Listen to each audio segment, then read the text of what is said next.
We shall go on to our next speaker, a young one at that. And I hope we get to hear really good things which make us all seniors think again. What's new in the management of pediatric cataract? Dr. Gaura is a young dynamic surgeon trained from LV Prasad Eye Institute with keen interest in pediatric cataract, genetics, strabismus, and neuro-ophthalmology. I wish her a great future. And she is going to be telling us about what's new. Good evening, everybody. Hope my slides are visible and I'm audible. Yeah. Yeah. Good evening, all. I would like to thank Dr. Chitra Ramamurthy and ARC committee for giving me this opportunity to be a part of this esteemed forum and talk on what's new in the management of pediatric cataract. My talk for today is divided into 4 major breakthroughs in the management of pediatric cataract. The first is on the IOL power calculation and then on an update on the anterior capsular management, followed by a prevention of the most common complication and then a recent consensus on the management protocol. In between, I'll be giving a small updates on the recent publications in 2021. Let us start with a quick update from PGI Group published in March 2021 where there is persistent mydriasis throughout surgery is a prerequisite for an uneventful cataract surgery.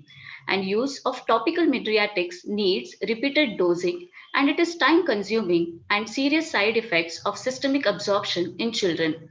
Hence, the use of intracameral anesthetic and mydriatic combination in pediatric cataract was studied by PGI Group and found it to be effective and safe way to obtain stable mydriasis in pediatric cataract surgery without any serious complications.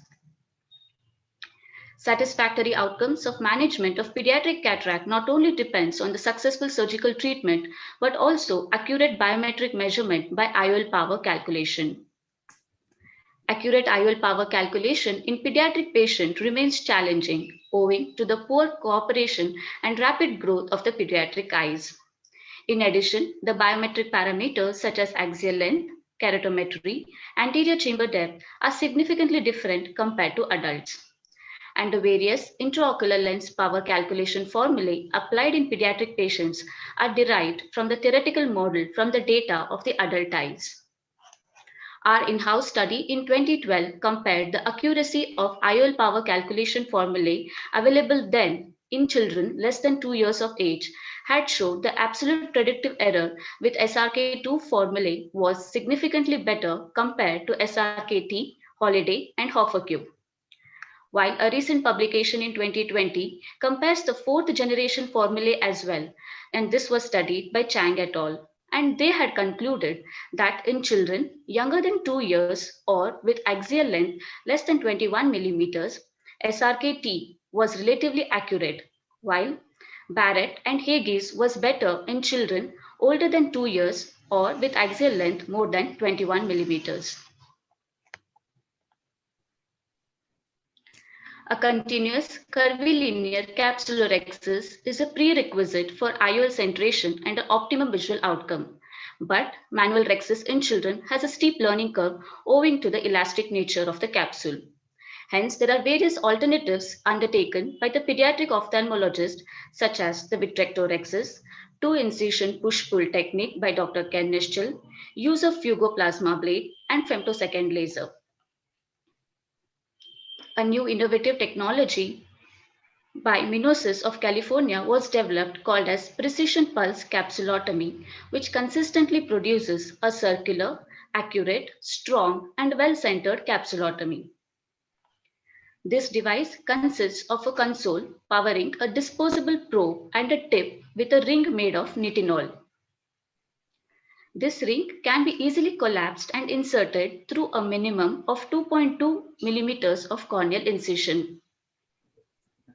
A 2.2 millimeters of corneal incision is made with a keratome and a pulse precision capsulotomy probe is collapsed and inserted into the anterior chamber, followed by reopening, centration, and application of suction. A series of nanoelectrical pulse waveforms are passed through the nitinol ring for a duration of 4 milliseconds. resulting in the vaporization of the water molecules trapped between the nitinol ring and the lens capsule, causing instantaneous 360-degree mechanical cleavage of the stretched capsule without cauterizing any tissue. The suction is relieved, the ring is pulled out along with the anterior lens capsule. It's 8 o'clock. The outcomes published in 2019 reported that the precision pulse capsulotomy can be used as an alternative to manual capsulotomy in children which is round, well-centered, and strong with an easier learning curve. Now, let us see a quick update on the use of multifocal versus monofocal IOL in congenital cataract surgery, published in JCRS May 2021, which is ahead of print by Buzonetti et al. And they concluded that multifocal IOLs did not show significant advantage over monofocal IOLs. Now let's shift our gaze of presenting the most common complication, that is the visual axis opacification, which needs membranectomy. The various conventional approaches taken to avoid this complication, as already discussed, are doing the primary posterior capsulotomy and anterior vitrectomy and the use of hydrophobic acrylic square-edged intraocular lens. A recent innovative IOL was designed by Dr. Mary Tessignon. I had the honor of meeting Dr. Tessignon during her visit to Hyderabad during the WSPOS, of course during the pre-COVID era. As opposed to the conventional lens in the bag approach to cataract surgery, after the anterior and the posterior capsular axis, both the capsular leaves are inserted within a groove that circumferentially surrounds the lens haptic. With the capsule sealed in the lens, migration of the lens epithelial cells is thus prevented. Let us see a surgical video of how it is done.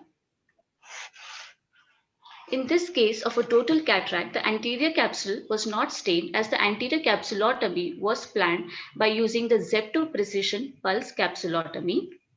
And after the anterior capsulotomy was completed, the lens matter in the bag was aspirated using bimanual irrigation and aspiration.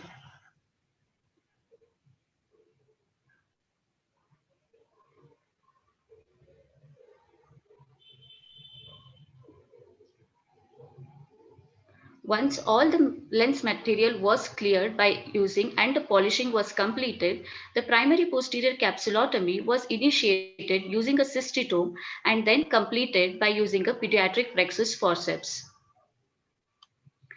making sure that the size of the anterior and the posterior capsulotomy are comparable. The IOL optic has a plane haptics of an elliptical shape. The continuous groove is defined by the anterior and the posterior haptics, which are perpendicularly oriented to each other to ensure the IOL stability.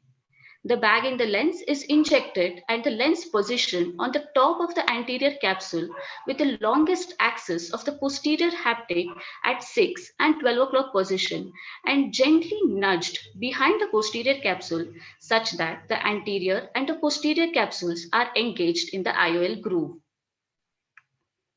These are the post-operative pictures from the published paper at 8 months and 41 months follow-up. This is just a representative picture of our patient who underwent bag in the lens intraocular lens implantation and the Scheimpflug imaging showing the capsular leaflets in the IOL groove. The long-term outcomes found stable and clear intraocular lens with lesser myopic shift. Along with this, a new observation of confirmation of the real Berger space behind the lens was made, and a recent publication in February 2021 gives us a more insight into the variation of this interface in different types of congenital cataract, such as posterior plaque cataract, posterior capsular opacification, the understanding of which will aid us in better understanding and safe management of pediatric cataracts.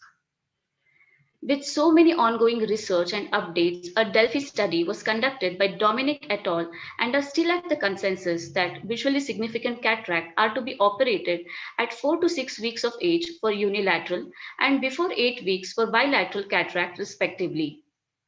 There is still no consensus on the minimum age for primary intraocular lens implantation, the formula to be chosen, and the type of IOL to be implanted. Although there is a consensus that multifocal and toric IOL are not recommended. Last but not the least, apart from the torch profile, metabolic profile, a huge basket diagnosis of idiopathic congenital cataract can be categorized by next generation sequencing and new ultra-high sequencing, which will guide us for better management and understanding the systemic syndromes associated with congenital cataract and help us in better management of these children, not only as cataract, but as a child as a whole. Thank you. That was a brilliant talk, Gaurav. You managed everything in 10 minutes. I had a line of questions for you and you've answered all of them. Amazing talk. I'm Thank sure you. Dr. Ramesh would heartily agree to his prodigy doing so well. So any questions? Yes, Murli? absolutely. Yeah, very nice. I have a question regarding the bag in the lens. I mean, are there any chances of it getting subluxated or dislocated in the postoperative period, immediate or late? And if that happens, what are our options? I think, Gaura, you want to? Yes, the long-term outcomes do not show any complication of dislocation of the lens. So the most important criteria which they had proposed was the size of the posterior capsulotomy, which should be almost same as that of the anterior capsulotomy. So that is very important because the two leaflets has to be nudged between the groove. In case if, and the two grooves, the haptics, the anterior haptic and the posterior haptic are perpendicular to each other. So there are less likely it gets dislocated because the anterior ones lies anterior to the capsulotomy, the anterior capsulotomy.